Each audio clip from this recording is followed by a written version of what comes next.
Hello and welcome, fellow bookworms and film fans. Welcome to this week's episode of The Contented Narrative. I will be looking at Swan Song by Robert McCammon. Now, this is a book that my husband was trying to get hold of for a very long time, but apparently it was like out of print, so we got it off of eBay, which is why it's such a weird, odd shape, and like it goes right in. It was very tiny writing, and it basically follows a group of survivors from a nuclear war. So it starts off with, it's a little bit in the future, and it starts off with Russia. Why am I not surprised? Russia and America, and then they let loose all their nuclear arsenal, and it has you're there from the fallout, and it follows people like Sister and Josh and Swan. I know, Swan Song. And how they kind of pick up their lives. And it's also got behind it as well a force that is just evil. He just wants the complete wipe out of the entire. He doesn't want hope. He doesn't want, happiness. He doesn't want anything like that. He just wants unhappiness and anger and death and destruction.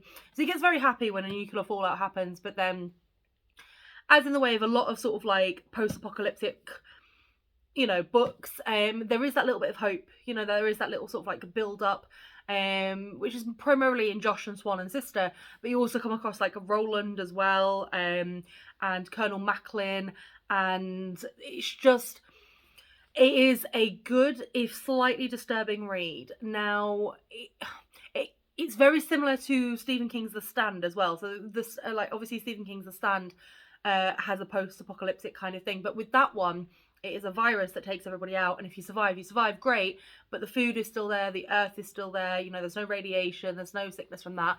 So this one is a lot bleaker. So it initially follows the initial blast, and then these main characters, as it were, picking themselves up and making the best of it. Then it jumps 7 years, and it just follows them as you've got essentially good versus evil. And it is such a riveting read. Like, it's a whack of a book. It's just over 900 pages long. And it is a bit of a long book. I mean, it took me a couple of weeks to read, and normally I'm quite quick with reading. It took me a couple of weeks to read.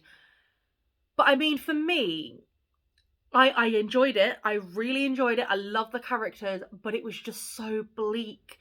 And although there was, the hope and the happiness, and and I'm not going to tell you how it ends, there was the good versus evil, and you really start feeling for the characters, but it is so bleak at times. And it is a very good. I mean, it was written years ago, but I think it's a very good look at sort of like, how we're looking in today's society. Because we do, like, everyone has nuclear weapons.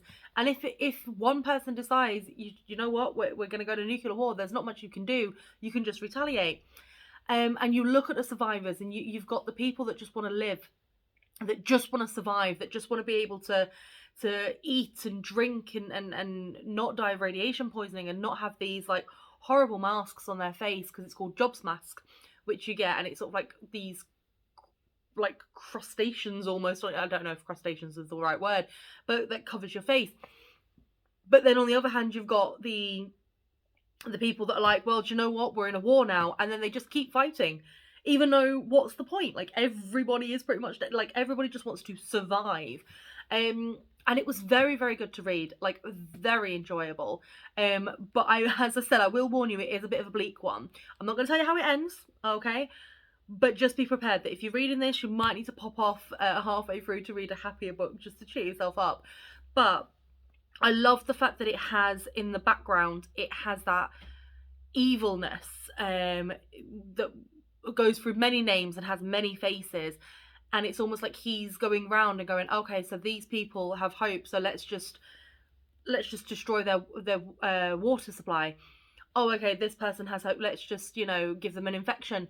Let's bring this army over. Do you know what I mean? And it's this supernatural force behind it, because he's sat there, and it starts off with him being well, it doesn't start, but like, he's really happy because he's sat in a theatre and he's watching this film where he's in it, and it's atrocities that have been happening over the world and over the years, and he's sat there going, oh, look at me, that, you know, I was in that point, and look, I'm right there.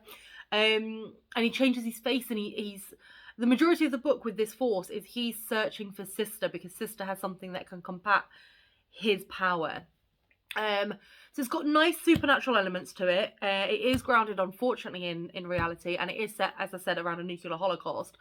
But honestly, if you can find it, I would recommend you give this book a go. We got this off eBay. If you could try your libraries, because maybe they might be able to get a copy. Try Kindle, you know, have a look around. But I would definitely say give it a go. It gets a 4 out of 5 from me. You know, if you agree or disagree with anything that I say, if you do read any of the books that I recommend, please let me know in the comments. I love hearing about when people have read books that I've recommended and enjoyed it or not enjoyed it. If you click subscribe, you'll be alerted for any new videos. And thank you so much for your continued support. And remember to always keep it contento.